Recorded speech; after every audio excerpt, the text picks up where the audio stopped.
everyone. We would like to welcome you on behalf of Adgali to a very interesting and important session of our webinar today, which is on finding resilience, courage, and inspiration in times of crisis and fighting and preparing oneself for a brave tomorrow. So I'd like to introduce first Polomi Roy, Chief Marketing Officer, RSH Global, who would be in conversation with our very special guest today, Rima Bhatt, uh, international speaker, author, a motivational leader, who would be taking the discussions further. A brief word about Polomi. Uh, she calls herself or defines herself a Renaissance person, and Polomi is one of the youngest PMOs of our country, whose body of work has made a very significant change in the way the cosmetic and personal care brands are marketed in our country. The recent being the Skin of Courage and Just Hire One, a campaign that was inspired by the life of acid attack survivors. She's got 15 years of experience under her belt, and she has got a lot more to share in the session ahead from her own experience as a leader. And I would like to hand over the forum to you now, Pauline. Please introduce Nidima to us and how you, want to proceed with the session ahead. Welcome, welcome, ladies. Thank you so much. Thank you so much, Shanta. Good evening, everybody. I think it was year 2017, somewhere around the early set of the winters. And I was actually on a official maternity break at that point of time. And I had come across a journal of Nilima Bhatt. And Nilima, it's been 3 years since then. I always wanted to be a part of the Shakti leadership program. But as luck would have it, today I get to speak to you. And that is a huge, huge, huge opportunity for me. Thank you so much, Adgili. You know what defines Nilima, perhaps I would say, is her vision. Because I still remember that sentence that she had written, that her vision is to train 1 lakh Shakti leaders as change makers by 2030. I'm like, wow, how does that happen? So her vision itself was the reason and is the reason why we are so inquisitive to know more about her and what she has to offer. I would like to give a little background about Nilima, which is, it's not little actually, it's a big background, but I would like everybody to know why the conversation is going to be so interesting with her. She's an author, speaker, founder of Shakti Fellowship, director of Roots and Wings Consulting. Nilima is a visionary in the field of personal mastery, leadership, gender equality, and well-being.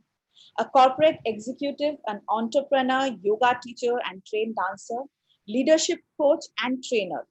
Her pioneering body of work is encompassed in 2 books, Shakti Leadership and My Cancer is Me.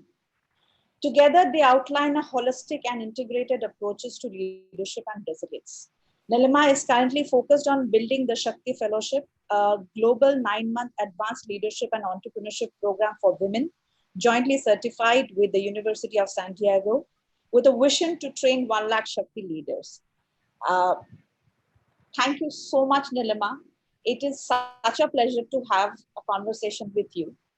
To start the conversation, please tell us what inspired you to actually come up with Shakti Leadership, which I think in the year 2016, the book was written for US and India, and later the editions were in Russia, Brazil, and Israel. And also, if you could tell us that what are those key takeaways to lead with Shakti? Because we know that we need to be more resilient, effective, and inspiring leaders, especially given the situation that we have at hand.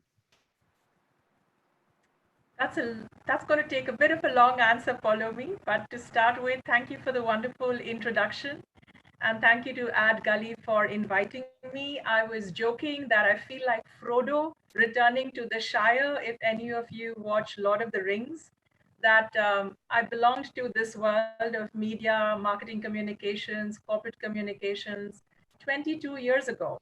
And I started my career with Windsor Manor Sheraton, and it's an ITC hotel. I was looking after corp comms for Philips All India. Then I looked after corporate communications for ESPN, Star Sports across Asia Pacific.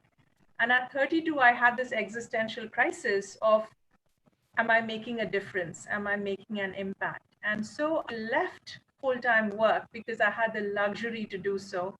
My husband, Vijay Bhatt, was with Ogilvy and Mather. He had a expatriate multinational career going very, very well at that time. So I could take up the study of yoga and Vedanta and the search for meaning and purpose. And along the way, he got diagnosed with colon cancer at the age of 40. And we were in London at that time. And so, we had to return to India eventually for him to recover his health. And in the process, we reinvented ourselves. We redefined who we were. As he said, I had to choose life over lifestyle. And so we became teachers, trainers, coaches, and consultants in the field of conscious leadership.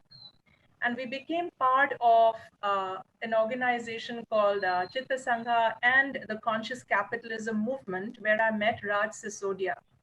Now, conscious capitalism is precisely this that was calling me. That's, business, there must be more to life than just making money, making profit. How do we elevate humanity through business? So conscious capitalism has four tenets. And this is the research of my co-author, Professor Raj Sisodia of Boston, where he basically puts it down very simply. He says a conscious company is one that has conscious leaders. That's the first tenet. Leaders who have done the hard work of self-transformation, and they're aware of the impact their decisions are making on the workplace and beyond the workplace. Conscious companies have conscious cultures built on love and care rather than fear-based politics, win-lose competition, right? Conscious companies have a higher purpose beyond profit. They make things better in some way. And his point is, otherwise, why bother? Everyone can make money. If you're, that's the minimum a business should do to sustain itself. But to say that the purpose of uh, business is to make profit is like saying the purpose of living is to breathe. Surely there's more to life than just breathing, right? So profit is the life force needed to keep sustained as a business, but you have to elevate humanity in some way. So that's the higher purpose. And the fourth tenet is you must include all your stakeholders in your success. Make sure everyone wins, and that includes society and the environment. Okay, so really map out your stakeholders completely. So as I looked at this framework, I realized that conscious leaders are the key. We need a framework for conscious leadership that can deliver the other three tenets. And then I realized all the leadership models I was looking at had been made by men for men, and they didn't necessarily work for women. It's not our natural style of leading. Um, or they have been made by the West and are kind of made to be adopted by the rest. We're missing out on tremendous wisdom on personal transformation and self-leadership and a holistic way of looking at business, which comes from yoga and the Tao of China and so on. So through our cancer journey, actually, Vijay and I had discovered such tremendous wisdom, not just for health and healing, but also for leadership and business, that I realized I need to write this book, Shakti Leadership, a model that works for both men and women and works for across the world. And that, in a nutshell, is why I felt the need to write this book. Um, Very often, women enter the workforce, and even the men who are in business are following a militaristic leadership model, that kill the competition, etc., which was okay in military and when you're at war, but it's not necessarily what's needed in business. Business can adopt a far more integrated leadership, which includes collaboration and inclusion and win-win rather than win-lose, right? And because both men and women have taken on a leadership style in business that is hyper masculine almost. There's nothing wrong with the masculine. It's powerful and necessary. You need structure, you need logic, discernment, getting things done. That's very much good, healthy masculine. But if it's done to the neglect of good, healthy feminine, such as empathy, collaboration, inclusion, caring, and sharing, taking your people along with you, making sure your relationships are kept healthy and mutual, and there is reciprocity. If you're not taking care of that end of things, then the masculine leadership, however good you are at it, as a man or a woman, this is not about gender, however good you are at your masculine leadership style, it will fall short in some way, and it'll go into what we call toxic masculinity or hyper masculinity these days. And so the world needs a more balanced leadership model, and that is what Shakti leadership offers. We talk about the 5 elements in Shakti leadership. This comes from the Panchabhuta Panchattva.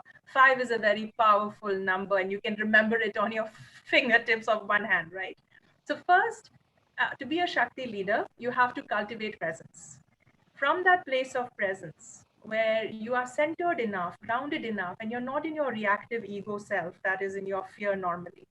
From that place of presence, which takes a lot of practice, by the way, you get access to your true power. Because as leaders, we need to exercise power to get any outcome done. It's all about power, isn't it?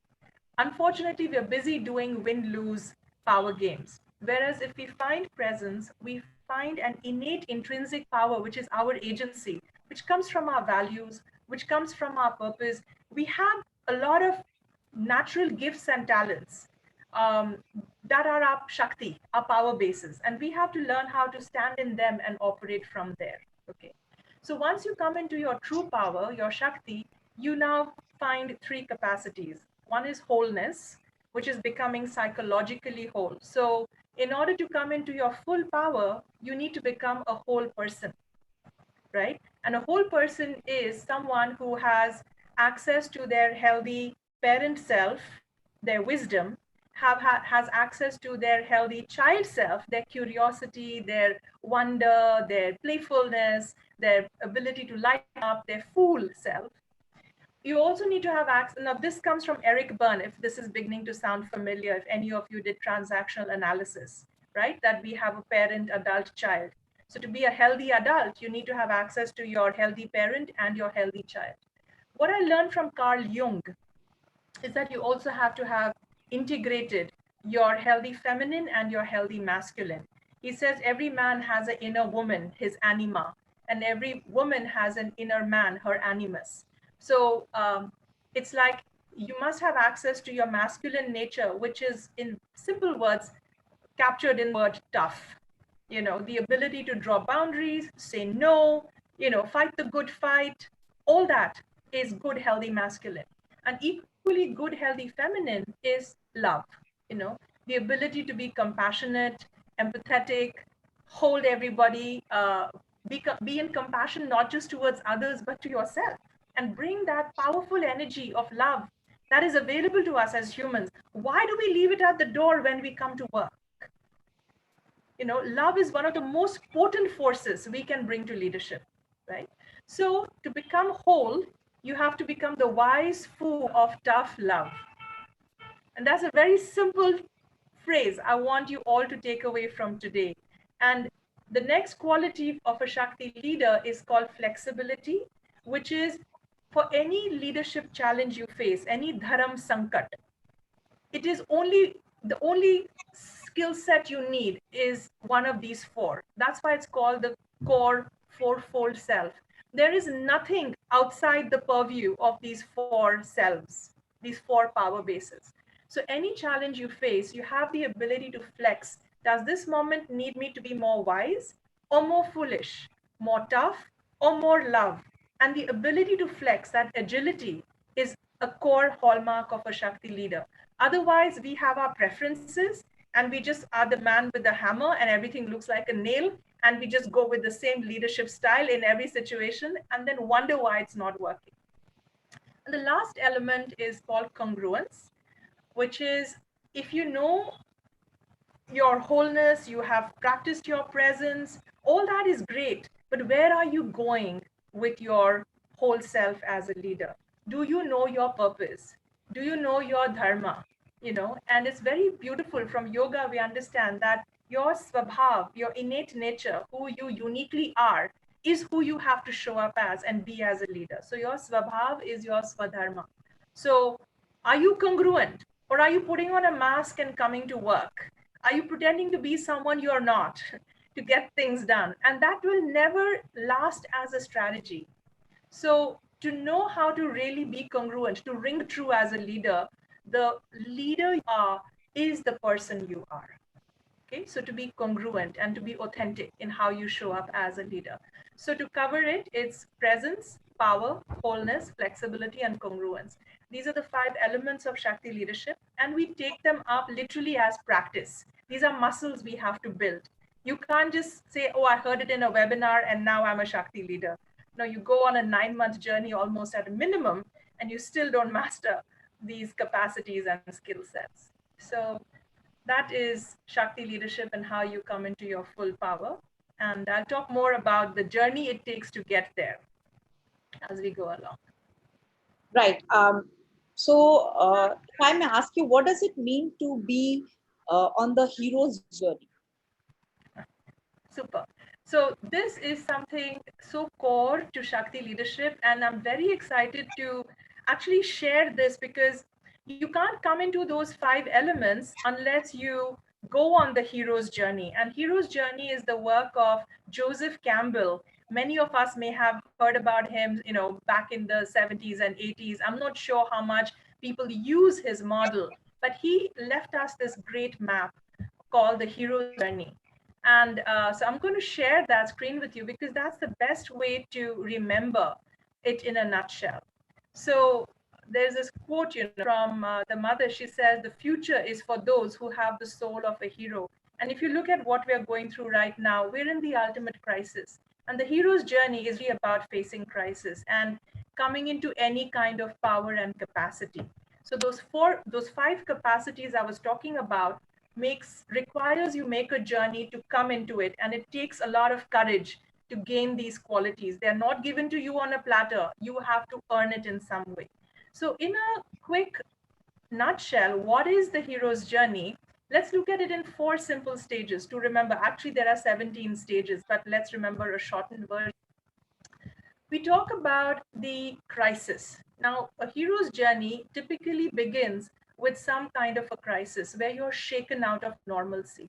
And as I'm showing this, try and think of your situation right now as a leader in the times of Corona. Okay. Think also of your organizations and your industry and how that is going on a hero's journey right now. And there is a beautiful arc, and it's a map, it's a roadmap given to us, and we simply have to figure it out and follow it, and we may find some answers. So it begins with a crisis. You're shaken out of normalcy, and then the world above is called the ordinary world, the upper hemisphere. The world below is called the magical world, the special world. And so here you're thrown in as if into the deep end of the pool, okay? And you experience trauma. You're coming to grips with an unfamiliar world, and all your old strategies that worked in the world above do not now work anymore. They sound familiar to all of us now in the crisis of Corona, right? Now, that brings us to like a make or break crisis point, a decision point, the lowest point, the nadir, so to speak, where we have to face our worst fear and what's called the shadow self. We have to do one thing we don't want to do. We have to face the one thing we don't want to face. If we can do that, there is transformation. We go and change in some way, because in order to come through our worst fear, we have to discover our greatness. We have to develop some new capacities, and we have to unlock some power that was always inside but would not have come forth if we did not have this crisis. Once the transformation takes place, there's this great catharsis. You feel wonderful. You are like king of the world, queen of the world. And you rather rest in this wonderful la la land. But life doesn't end there. The hero's journey doesn't end there. Life has sent you on a journey because it has a greater purpose. And that greater purpose is about coming back to the shire, the community, the country, the sector you once belonged to. And you have to bring the gift, which is all the learnings and capacities that you have developed through your heroic journey, through your near death and resurrection. Because literally, that's what it feels like. That's why it's called the hero's journey. You have to kind of die. And I know I've been on this journey many times. Vijay, my husband, has been on this journey through his cancer. We've all had, in order to grow at this level, we have to die in some way. And that's why we say it takes so much courage. But in the process, you find resilience and you find these gifts, you find the elixir, you find the medicine your world needs. So you have to bring it back as a gift and share it with that world in order to heal the world and to take the world forward. So that, in a nutshell, is a hero's journey. And um, as I said, the leader you are is the person you are. And a great way to therefore reframe crisis, which is from the Chinese word for crisis, there are two words in that. You may have seen this before. There's wei, which means danger, and there is ji, which is opportunity. That a crisis contains both these things. There's danger, yes, you may die, your business may hold up, and yet there is opportunity. You may actually come out a better, stronger person from this. And the only way out is through. You can't avoid this crisis. You have to go through your worst fear. So behind your greatest fear lies your greatest life. And what doesn't kill you only makes you stronger. So I wish, you know, COVID was giving us a bit of a lesser challenge, but it seems to me, finally, all of humanity, all businesses, all sectors are faced with their hero's journey, their moment of truth, their call to adventure. And we have no choice but to go through this time and face the one thing we don't want to face, change the one thing we don't want to change. We have to die to the old ways in some way and come out differently. Um, so that is the hero's journey for me. Uh, the next part that I would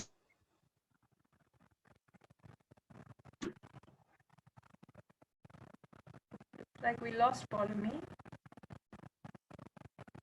Yeah, just to give a second, I'll just check with her. Yeah. Just a minute.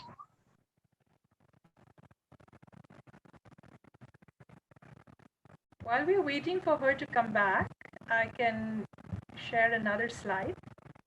And this is a slide I'm often asked that, do we have to go through crisis and trauma to grow and evolve? Isn't there a better way? And this is what Shakti Leadership offers as a build on Joseph Campbell's great work, that yes, we can journey consciously, except that this time around, don't wait for a crisis. You anticipate change before it is forced on you.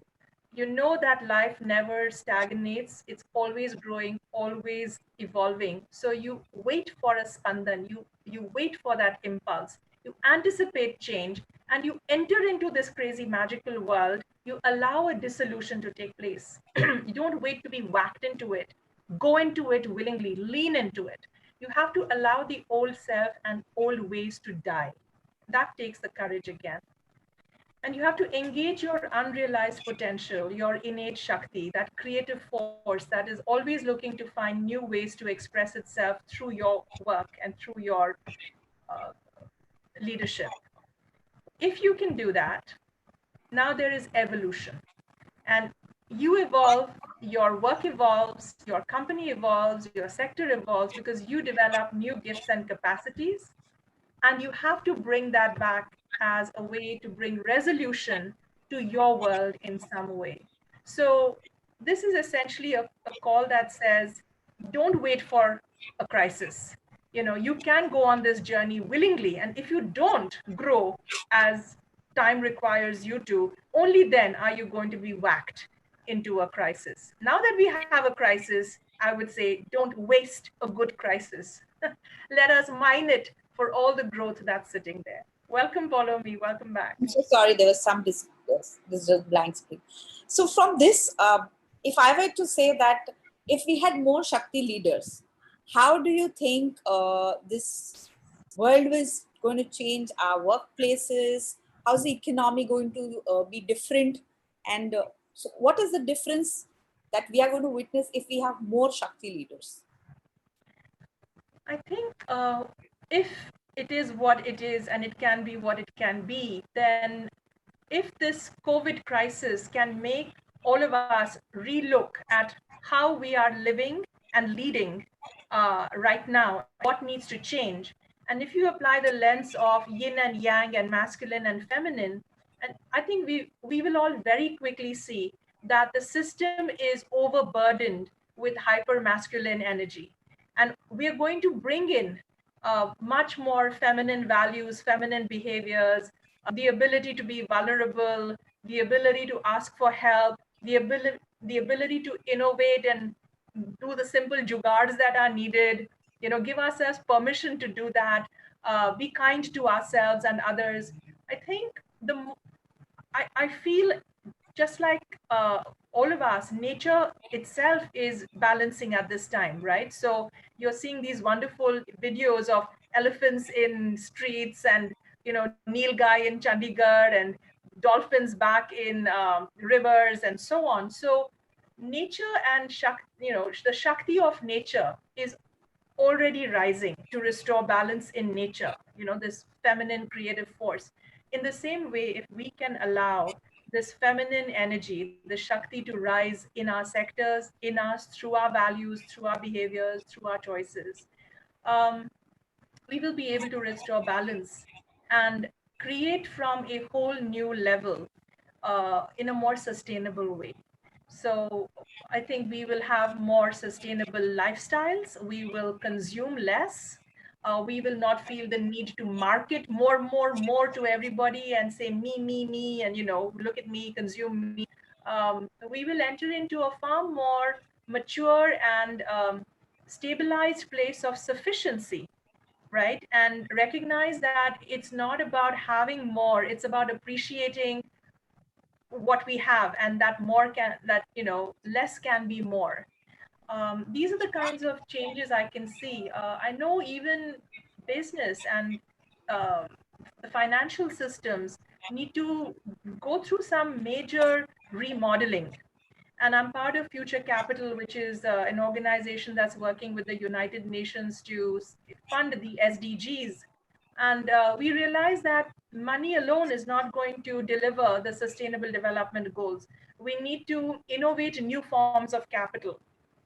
There's so much value locked, but just because people don't have the money, they can't enter into the economy and be productive and contribute to it, and exchange in that. So we need to really broad base what we call value and capital across multiple forms and figure out ways to exchange that. This is where a lot of creative, innovative energy is required. And I think Indians are good at it with our jugaad. Uh, a lot of village economies have figured this out, whether they're bartering um, and exchanging it without money. At the same time, the cryptocurrencies need to come in alignment with this kind of thinking rather than create more of the same, just in another way. Um, so I don't know if that answers your question, Polomi, but we're going to need conscious capitalism tenets. We're going to need multiple forms of capital. We're going to have it's a great opportunity to go back to the drawing board, and that doesn't mean we die to the old fully. We have to hospice what is dying, what needs to go. Right. We need that Shiva energy, the transformation. To be unafraid of death. Death is just a transformation and a transition. Nothing dies, it always comes back in another form. So Right. while we need to hospice that which needs to die, which has outlived its purpose, we also need to be midwifing the new that is seeking to come in, right? And this is wonderful work from Lynn Twist, who's written the book The Soul of Money, and she talks about this a lot, that the creatives among us, the cultural creatives, the social innovators, the financial innovators, we need that kind of new thinking to really start from a new base. I also have this, when you were talking about masculinity, the power of masculinity that every individual, current times, I've had this observation that people are pushing very hard, leaders, groups of people, to almost this lockdown situation has become a rat race of productivity.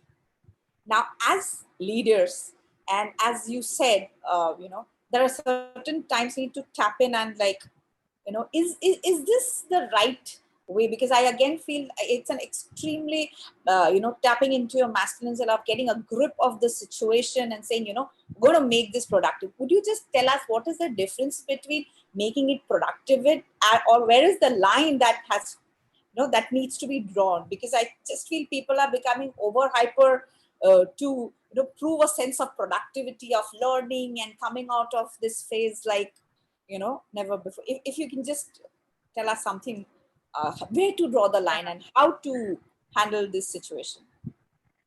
So this crisis is a crisis of leadership.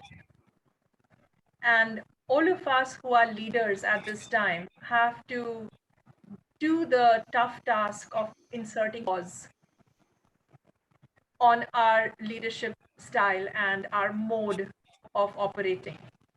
And we have to ask ourselves, in what way was I a contributor to where the planet has arrived? Because as a leader, I have led in some way to this situation. And how can I insert pause and step back and compassionately, without judgment and blame at myself or others, have the capacity to just look at what is being asked of me as a leader? And if you understand the yin and yang balance, that if you inhale, you have to exhale. And feminine and masculine is like that. If you are only on go, go, go, active, active, active, and you do not give yourself time to step back and receive and rest and regenerate and recuperate, it's like saying, I'm only going to keep inhaling and I'm never going to give myself time to exhale. And then you're wondering why you're out of breath, out of energy, why the system seems like all the force is sucked out of it, and you're wondering why you're feeling lost. So everything requires action and rest, action and rest. And now more than ever is a time to step back and insert pause and regroup and look at things, and to not be in a hurry, to be active and productive and rushed in a outer action way. Yes, be productive in a reflective way. Take the time to sit and reflect and observe and make meaning and allow your own intuition to come to you and give you some breakthrough insights and ideas. And very often, we say, after you come to work, having even put in 10 minutes of presence practice, which is like a meditation, what would normally take you 1 hour gets done in 10 minutes, right?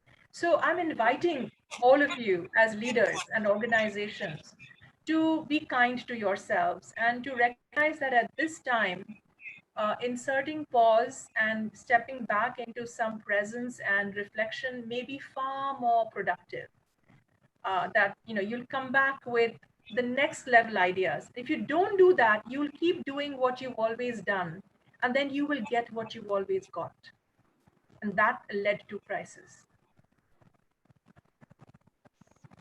Uh, Coming from the background of media and marketing, this is perhaps one of the obvious questions. Where do you see, or how do you see the media and marketing playing its role uh, this post-pandemic situation? I'm not expecting something like. I just want to hear your vision. Where do you just feel, it could go, and what could happen to all of us? Yeah, I am actually so excited, follow me, because I studied social communications media at Sophia Polytechnic. I'm one of Jarumullah's SEM girls. And he would inspire us and tell us about, the purpose of media and, social communications media and the power of media to change the world, to make a difference. And that if you have a job in media, it's not just another job. You don't just impact yourself and a few others and take home a paycheck. Everything you do as a media person is multiplied manifold. It has impact beyond yourself and your organization in so many ways. So the power of media to tell compelling stories, right? So the reason I shared Joseph Campbell and Hero's Journey is I think this situation is media's call to adventure. Media is being asked to go, and the whole Marcom, Copcom, any communication sector is being invited to go on its heroic journey and not look for fame, but to look for the heroic within, right? Don't look to become celebrities, look to become real heroes, right? And what does real media and real communication do? It tells great stories. It tells compelling stories, narratives that shift the needle for the better. Whether it's, Josie Paul's Share the Load campaign or the Dove ads or your work, which talks about skin Skin of of courage. courage.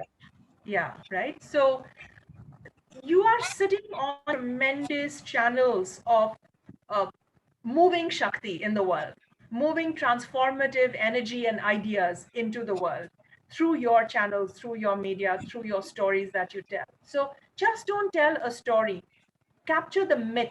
And this is why people like Devdutt Patnaik are so incredibly powerful and needed at a time like this.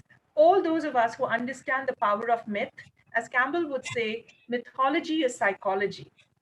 So tell stories that carry these archetypal forces of the good, the true, the beautiful, and put them into your ideas and fire your listeners and your viewers, activate, initiate, energize them with these stories of hope so that they feel elevated. And tell high quality stories, you will have a high quality result. You tell a poor quality story, you'll have a quality result, because life is essentially meaningless, as my friend Nitya Shanti would say, but you get to tell the story. Why would you tell a poor quality story? Tell a high quality story. And what conscious capitalism, the research of Raj shows, is companies who do this, they are not just a little less profitable because they've spent time doing good, they are 9 times more profitable. So there is the business case for conscious capitalism tenets. Okay, so you can do well and do good, they are not mutually exclusive.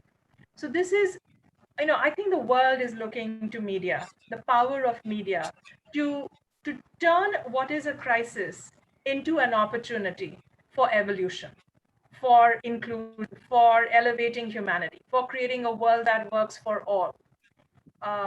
Let's address all the crazy, intractable problems that we had pre-COVID, and use this crisis as an opportunity to make the leap into the change that was always needed, but now it's forced on us.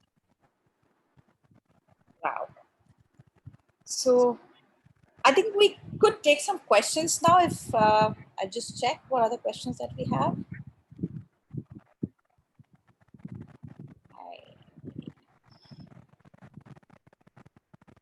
I Okay. see one here. Yeah. Okay. Okay. How can freelancers make their way the current scenario for finding projects or jobs? That's a question from Alicia Bimani. Okay. Alicia, I would say, everything I shared about the heroic journey. If you're a freelancer, how is this your call to adventure? What is the fear you need to face? What is the untested territory that you have not gone into? How can you think out of the box? How can you take the lemons and turn it into lemonade? So really, you have to find opportunity in, if doors are shut to you, look for some adjacencies, look for other doors that may be open that you may not ever have thought of before. You have to take some baby steps in different directions, and you have to look for adjacencies. And I would say always check in with your sense of intuition, with where is your highest calling, your entelechy, your sole purpose. What are you yearning to do, and with whom are you yearning to do it? And then be vulnerable enough to reach out and take the risk and ask for that conversation with that person or that partner, to say, hey, here's an idea I've got. What do you think? Can we talk? Right? I would say do not come from victimhood, because the minute you come from this place of powerlessness, oh, I'm a freelancer, I don't have a job, and the minute you exude some energy of victimhood, that energy gets picked up in whoever you are writing to or speaking with. So come from your own agency. Understand that you always have power, you always have something of value to give, and have a conversation as a win-win reciprocal conversation. And go for your biggest dreams right now, and reach out to people who think would be a win-win collaboration for you, and see what you get. So we have one more question over here.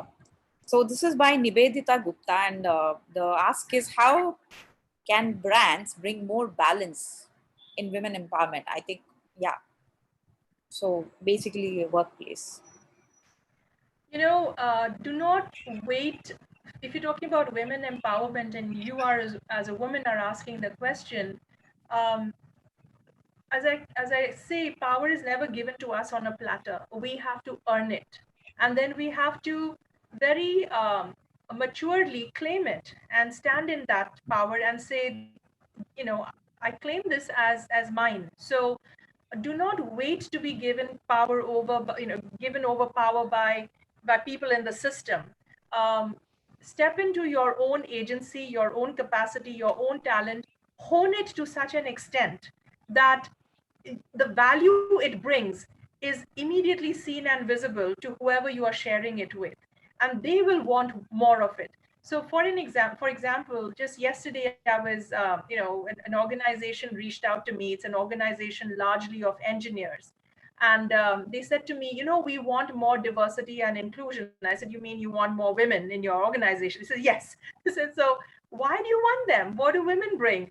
And he says, we're only 10% women, but those 10% women, the way they think and their problem solving is so different from the rest of us, the men in the room, that we just realize it's so valuable. And why don't we have more of it? Why are we missing out on 50% of the talent pool? So this is a clue to us that go into those organizations that you really want to be in, and where you're going to thrive, and then bring your best to it and let them see, wow, this is what women do and can do. Let's have more of them. So the same goes with brands, right? When you're building brands, um, if you are among the, the communicators, the thinkers, the creatives, whatever, always keep an eye open for how completely and holistically is this brand being represented. So for example, I am being called to so many global organizations, evolutionary groups who are trying to say, let's gather our thought leadership and change the world. And then I look at them, and typically they're all mainly white men with great ideas, and they want to save the world with their great ideas. And then I say to them, how would a woman think of the same thing? And why aren't we bringing thought leaders who are women, and who have actually done work on the ground, who have proven results on the ground? Why aren't we looking at the rest of the world and their frameworks and their elixirs that can help us? So in the same way, when you are in a room, wear your hat of a woman, and make sure that the feminine lens, the healthy feminine lens, is also being brought in the creation of that brand. Because it's like, for anything to exist, it's a combination of Shiva and Shakti, yin and yang. And if you want to create a sustainable brand, these two forces and elements and principles have to be very beautifully dancing and in integration and alignment in that brand. So, create brands that are more complete, more integrated by always asking, is this brand expressing both healthy feminine and healthy masculine values? Are the behaviors this brand is asking for, are those behaviors more mature and healthy, right? More complete. So I think we are the ones we've been waiting for. Those of us who wake up and realize the imbalance in the system, we're the ones who have to keep pointing it out when we find it missing. So we have a next question from Varun, and he says, how can you practice Shakti leadership day to day in a mindful way? I would say start with the presence practice. We have a 10-minute presence practice. There's one available in Vijay's voice. If you prefer a male voice, there's one available in my voice, a female voice. Um, Let me ask all of you, how did you get your jobs and attain to these wonderful positions you have today? It took a lot of education. It took a lot of practice. It took a lot of discipline, right? It just didn't happen to you. And so Shakti leadership is a practice. It's a capacity that comes to you with practice, and you have to develop it, and it's a muscle you build. So build the muscle of presence, the ability to be centered in a place that is not in your ego, where you've stepped back from your head and have nothing to fear. You've stepped back from your heart, you have nothing to self promote. You have stepped back from your gut, you have nothing to defend. And you practice just being in the calm and equanimous state. And then when situations arise, you know how to respond, either wise or fool or tough or light. And now you're dancing and playing with that situation because you've done the hard work of practicing stepping back from your reactive persona.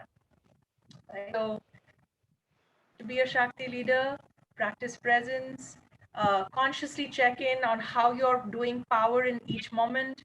Unconsciously, are you giving your power away in a relationship or in a transaction or in a conversation? Are you seeking to claim power to yourself and somehow inflate yourself a little bit?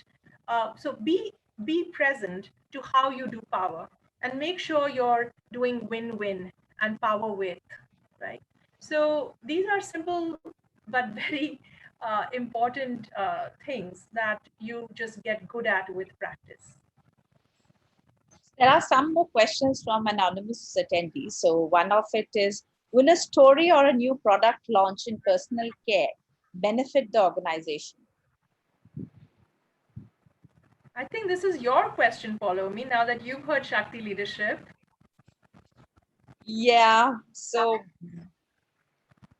I think how it's going to benefit an organization, more than that, I believe that this is the time when, as you said, we need to understand what is the purpose of my organization.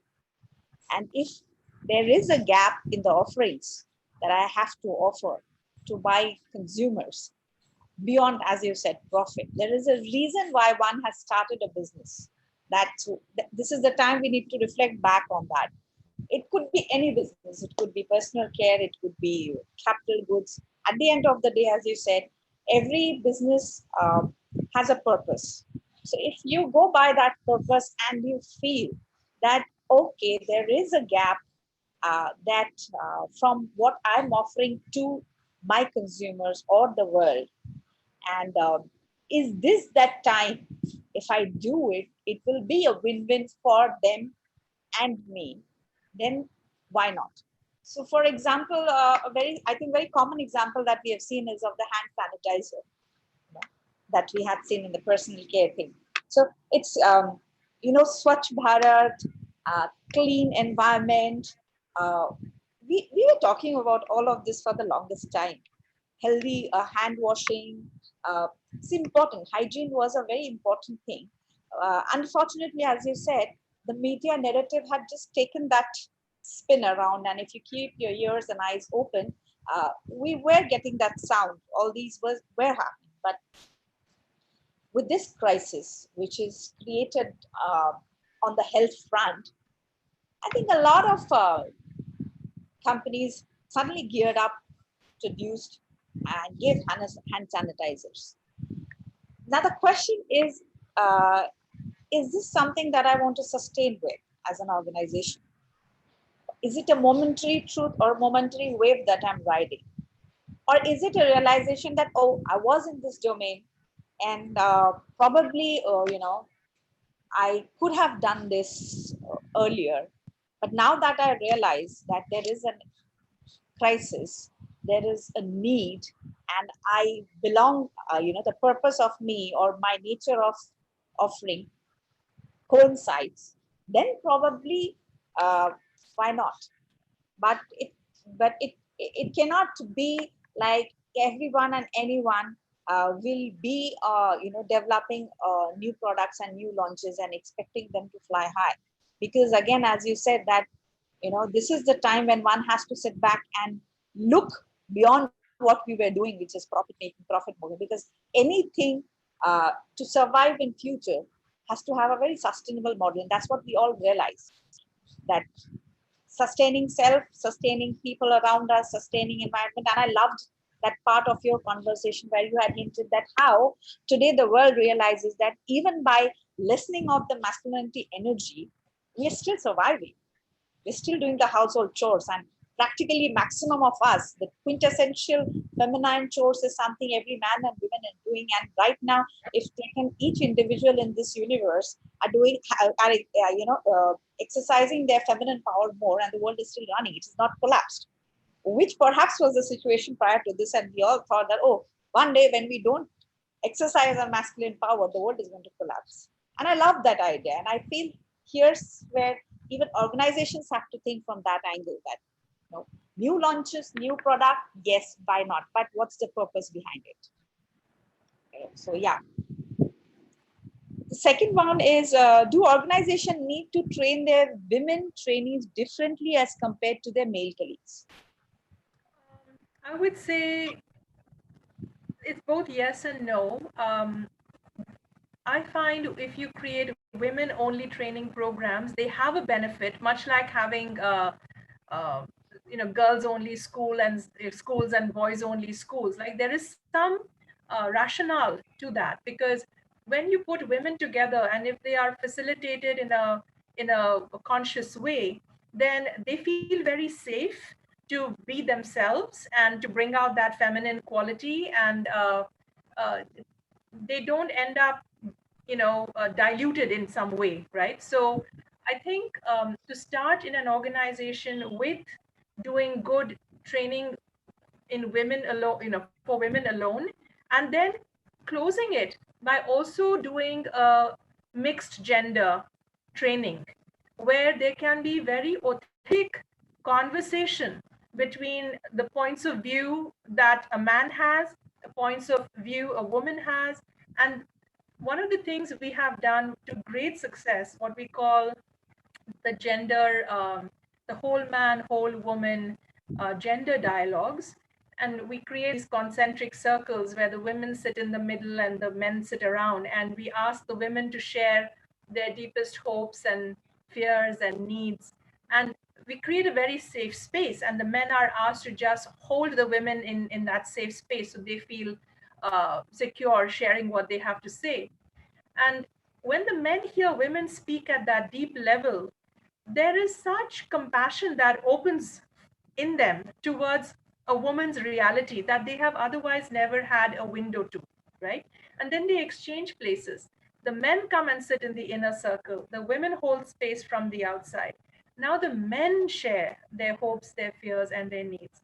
And the women are in tears, because when you hear a man talk about his fear of leaving a legacy or being a good father or having not been a good enough provider, you realize that this unequal patriarchal system, which is as bad as an unequal matriarchal system, has been has done a disservice to both men and women, right? Both sides have somehow lost in some way. So, you know, we are all victims of this structure. And when we do this kind of exchange and understanding each other and different genders from this very authentic place, we leave the room with a lot of understanding and compassion, and you will never be able to see that colleague uh, with judgment after that,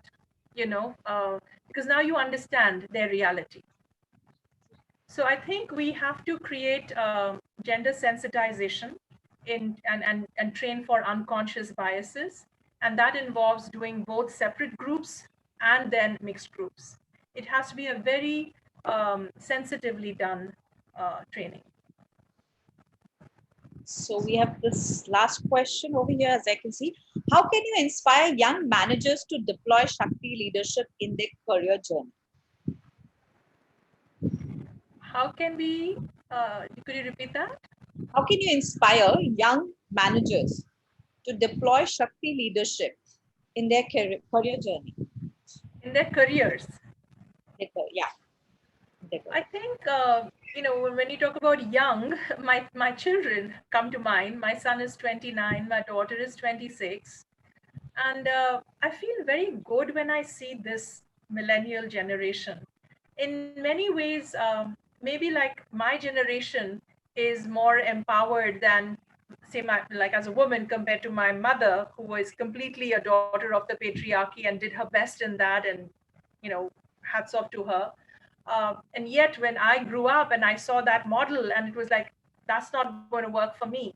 I'm going to need a much more egalitarian relationship of equals in my marriage, right? As that awakening took place for me. Today, because we've had the Me Too movement and we've had the women's marches, and there's so much that has happened in this generation that they have seen through social media and so on globally. I find this youth, the young leaders of today, are far more whole, integrated, and sensitive to gender, including gender fluidity, and the whole LGBTQ, perspective and everything. They are just so completely inclusive of different ways to express themselves, as through the lens of gender, and they're so much more accepting. So I think the youth of today are natural Shakti leaders. How could they be better? Well, just keep practicing better presence, better flexibility between wise, fool of tough love. Really stay on purpose, keep checking in on your swabhav and your swadharma, bring your unique gift to the world, stay focused on bringing that. Don't be shy. The world needs it. The world is incomplete without you bringing that unique piece, right? So stay on track, find your purpose, and don't expect to arrive into it on day one. It's a journey. So enjoy the process of getting there. I think my son, in one of his college applications, had written this beautiful line, which I'll share here. He says, "I want to be the best I can be, and I want to enjoy myself getting there." So that is what I would say to your youth leaders. Really focus on being the best you can be, but don't lose sight of the joy of getting there. It's not a race. Take your time, take the scenic route if needed, enjoy the journey, have fun.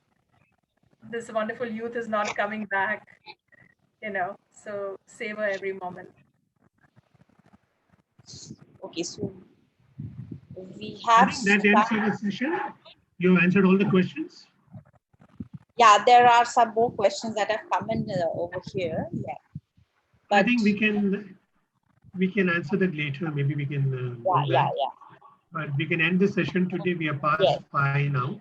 And I'm very grateful to both of you for coming today and making this session happen. Very interesting, something very new. And there are a lot of learnings from Shakti leadership. I'm sure as we go around, we'll get to know more about Shakti leadership. Thank you once again, everybody. Thank you. Thank you. Thank you. Thank you, Ganpati. Thank you for inviting me. No issues. It was a pleasure to take you on board and make this webinar some completely different from the normal webinar. Thank you. And thank you, Palomi. It was a Thank delight you, having Nilima. this. Thanks a Thank lot. you. Thank you, Pallavi.